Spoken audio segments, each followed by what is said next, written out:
éléphants au pied d'argile. Il nous reste que des textes à lire. Vous comprenez? Il n'y a que des textes à lire. Il n'y a que l'écriture. Dieu a dit, vous serez la tête et non la queue. Mais ce que nous faisons, nous le faisons à la queue. Vous comprenez ça? La tête, c'est la tête qui fait la volonté de Dieu. Mais nous n'agissons plus selon la tête, nous agissons selon la queue. Nous sommes entraînés par le diable. Parce que le diable entraîne, l'Apocalypse dit, Jean dit dans l'Apocalypse, le diable entraîne. Il a entraîné comme dans le ciel. Il a entraîné un tiers des anges à travers sa queue. Vous comprenez ça? Et il entraîne les serviteurs de Dieu. En arrière, c'est-à-dire, il nous fait reculer. Les faux prophètes sont parmi nous. Chers enfants de Dieu, comprenez ces choses. Il y a les faux prophètes. Il y a des fois, ton pasteur est en train de côtoyer les faux prophètes.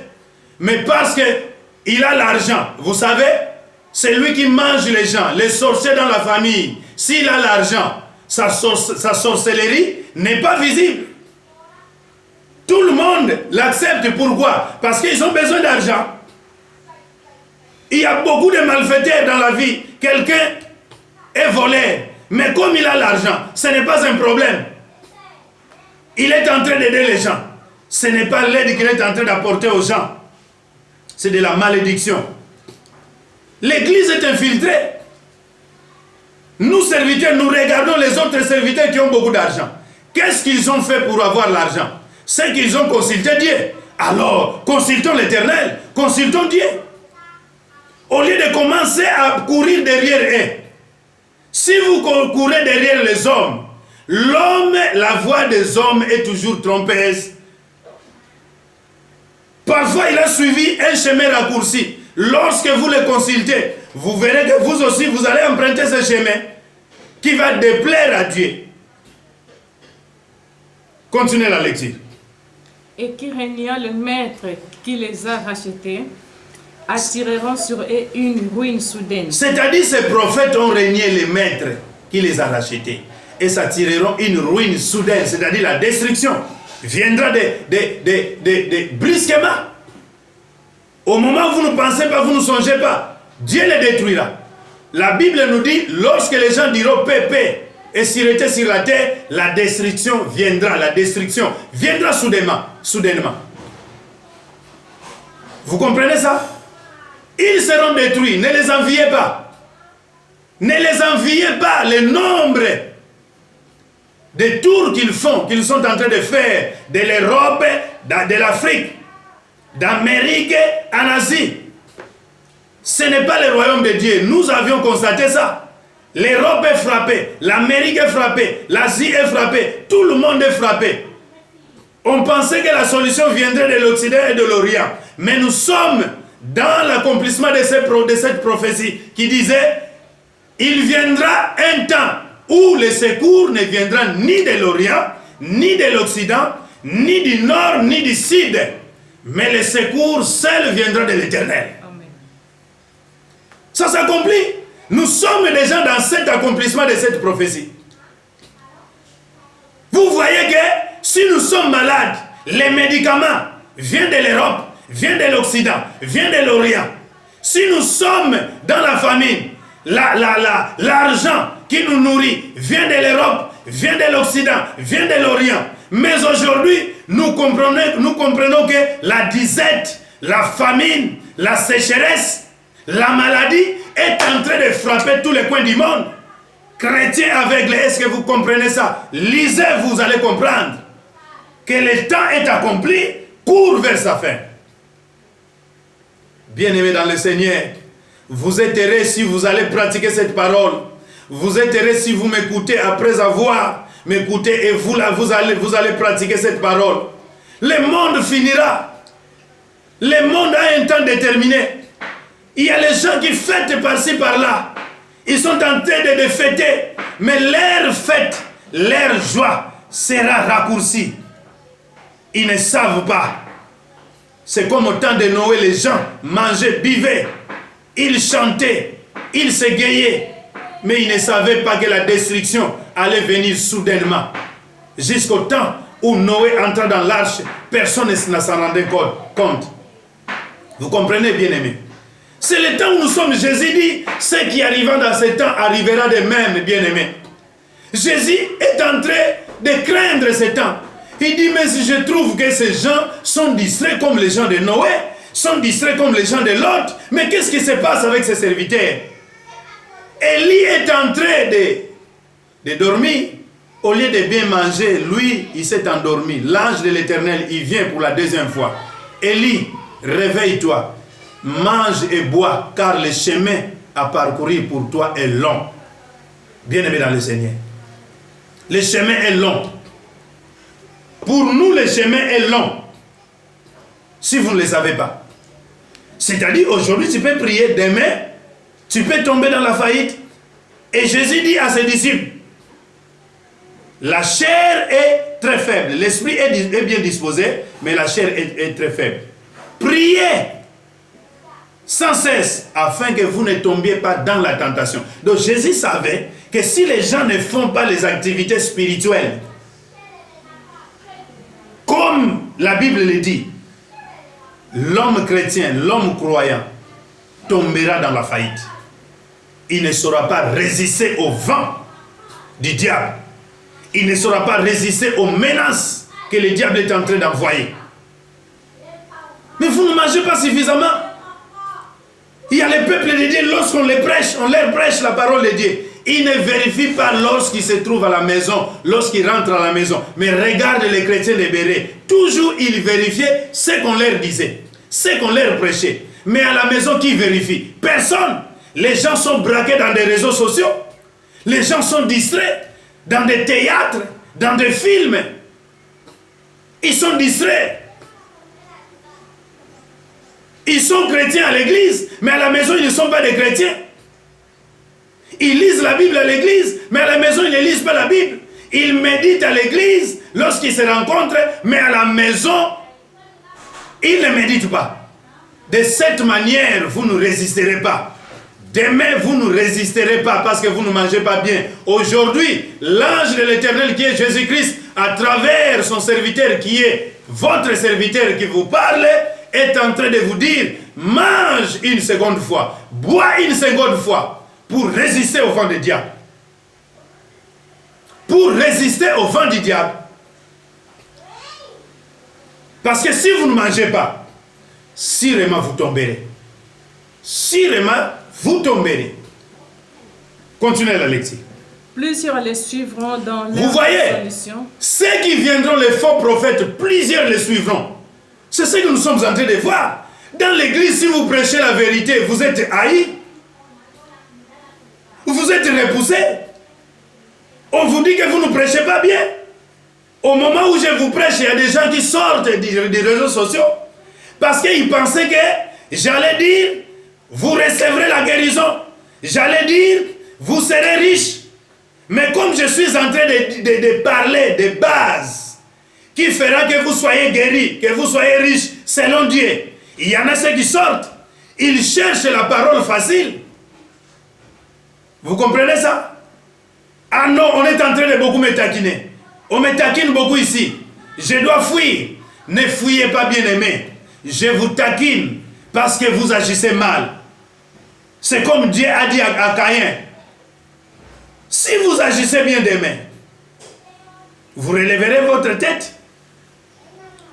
Agissez bien. Vous verrez que ce que je suis en train de dire, vous commencerez à dire Amen. Mais comme vous agissez mal, vous trouvez que je vous trouble. Vous trouvez que je vous dérange. Et pourtant, c'est pour votre vie. C'est pour votre intérêt que je fais ça. Parce que si on ne dit pas ainsi, il n'y aura pas de l'aurore. C'est-à-dire, vous serez toujours dans le sommeil. Vous continuerez à dormir. Et lorsque Jésus-Christ viendra, vous aviez compris l'histoire de 10 femmes. 5 folles, 5 sages. Vous avez compris ça? Ceux qui sont restés, vous savez, ils étaient endormis, les 5 folles. Parce que lorsque les lampes s'éteignent, c'est-à-dire, c'est la nuit. C'est la nuit, on s'est endormi. Au milieu de la nuit, Jésus-Christ viendra, bien-aimé. Toi, tu vas t'endormir. Alors, ce message est en train de te réveiller dans le nom de Jésus-Christ. Merci, Saint-Esprit, pour les gens que tu as prévus. Parce que certainement, les gens qui ne sont pas prévus à écouter ce message n'écouteront pas. Mais il y a des gens que Dieu a tracés. Il y a des gens que Dieu a prédestinés à écouter ces messages. Ils l'écouteront. Ils seront sauvés. Et en l'écoutant, tu es déjà sauvé au nom de Jésus-Christ. Oh mon Dieu. Que les gens comprennent. La Bible nous dit, plusieurs les suivront. Nous voyons des églises en masse. Ce n'est pas mauvais, c'est Jésus-Christ qui a dit, prêchez l'évangile partout. Gagnez les âmes. Mais de quelle manière nous gagnons les âmes? Qu'est-ce que nous leur donnons comme nourriture? Lorsque nous avions perdu, nous sommes perdus, nous avions abandonné la nourriture que nous mangions. C'est-à-dire, les gens qui viennent seront aussi perdus, seront aussi dans l'éperdument. Vous comprenez ça? Il y a des masses qui suivent. Ils suivent des miracles. Le miracle, c'est Dieu qui les produisait bien. Mais si votre leader est écarté, les miracles qu'il est en train de produire s'écartent également. S'écartent. C'est-à-dire, c'est le diable qui l'inspire. C'est le diable qui agit en lui. Vous comprenez? Ce message n'est pas terminé.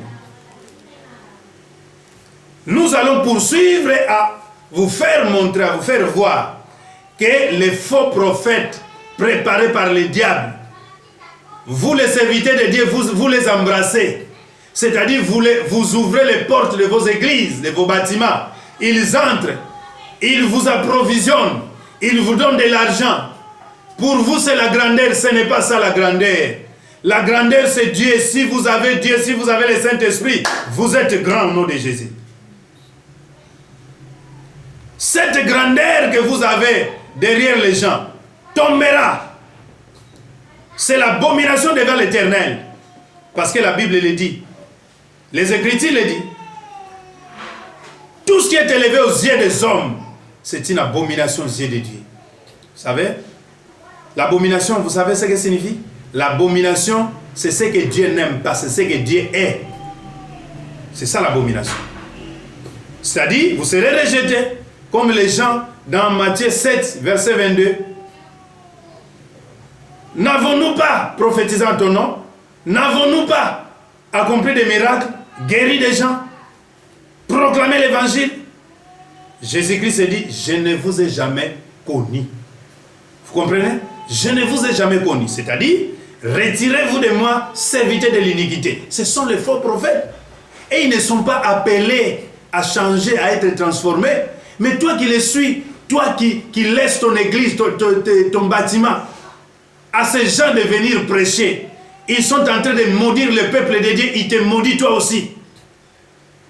Ils sont en train de détruire ton ministère. Tu as bien commencé, mais tu as embrassé la doctrine de Jézabel, la doctrine de Balaam.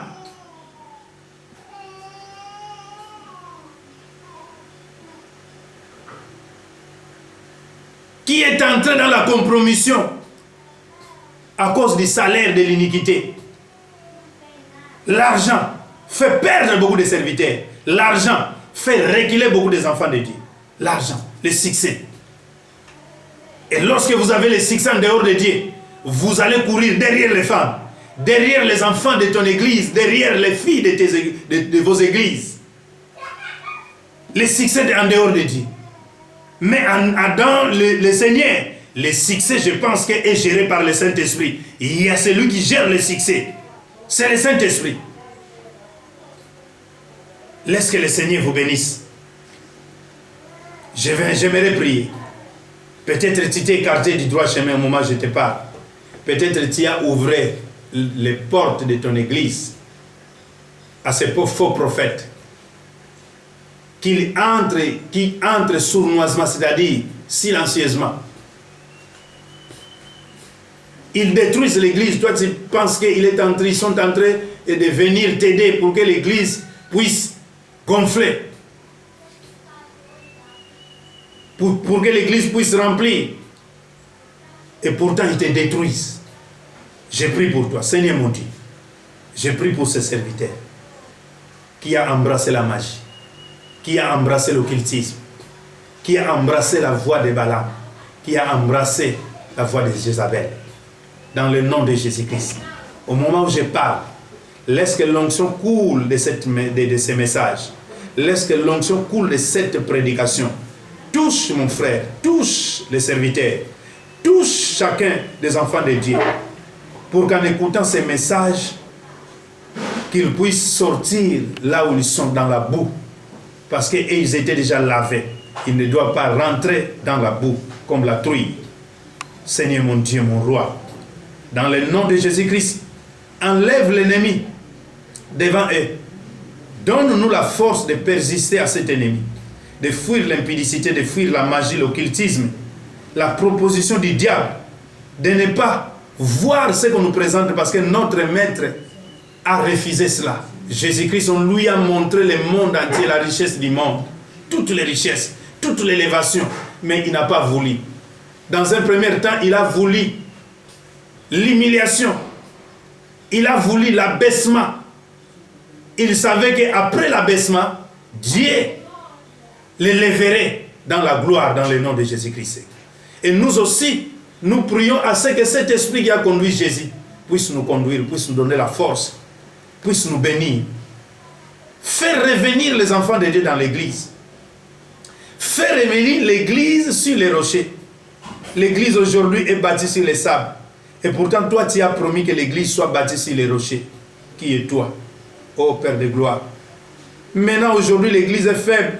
Nous sommes en train de tomber à chaque coup du diable. Lorsque le diable secoue le monde, nous sommes secoués de la même manière. Qu'est-ce qui se passe? Les promesses que tu as promises dans la Bible et dans les Écritures s'avèrent comme des promesses pour les enfants d'Israël. Et pourtant, c'est pour notre temps aussi, Seigneur notre Dieu. Nous voulons vivre la parole. Nous voulons vivre la vie du Christ. Que le Saint-Esprit chemine avec nous dans le nom de Jésus-Christ. Oh, je prie pour l'enfant de Dieu qui tombe en faillite en ce moment, qui a laissé le droit chemin, qu'il puisse rentrer parce que le chemin tracé par Dieu pour voir le ciel, c'est ça. Que nous abandonnions les chemins du diable, les chemins de séduction. Père de gloire, ceux qui sont dans le monde, que tu as prédestiné d'avance, que tu les atteindrais. Seigneur notre Dieu, continue à faire le travail à ce que ces gens puissent entrer, puissent être atteints par l'évangile et qu'ils se convertissent et qu'ils se répandent, Seigneur mon Dieu, et qu'ils soient appelés tes enfants, tes fils, tes serviteurs dans le nom de Jésus-Christ. Père de gloire, je prie pour celui qui est malade. Tu nous as donné la puissance de marcher sur l'ennemi. Et la Bible nous dit, rien ne pourra nous nuire. C'est-à-dire, lorsque nous nous élevons pour crier sur la maladie, pour crier sur le problème, rien ne pourra faire la tête contre nous. C'est pourquoi dans le nom de Jésus-Christ, toi maladie, là où tu es dans le corps de mon frère, de ma sœur, sors maintenant. Fatan, dans les lieux arides, tu t'es trompé d'adresse, que ce soit la maladie du moment, coronavirus, sors du corps de mon frère, sors du corps de celui qui est étalé sur le lit de l'hôpital.